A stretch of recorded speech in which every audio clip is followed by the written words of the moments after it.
دوستان عزیز، امروز اومدیم با یه ویدیوی کسب درآمد دلاری.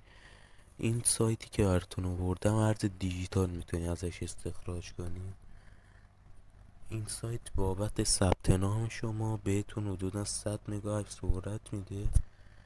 خب بریم برای ثبت نام. اولی یوزرنیم خودتون رو وارد میکنین، دومی ایمیل خودتون، سومی پسورد و تکرار پسورد. چه اینم از داشبورد این سایت. من بهتون پیشنهاد میکنم که ترون رو استخراج کنین. 22 تا ارز دیجیتال داری که میتونی استخراج کنین سایت، ولی پیشنهاد من به شما اینه که ترون رو استخراج کنین و این به اضافه رو بزنین تا بره رو 100. 75% مثلا میتونین شما ترون استخراج کنین و بقیهش مثلا 25% دیگهش بزنین ریپل رو استخراج کنین، ایکس ریپل. ولی من پیشنهادم به شما همینه که ترون رو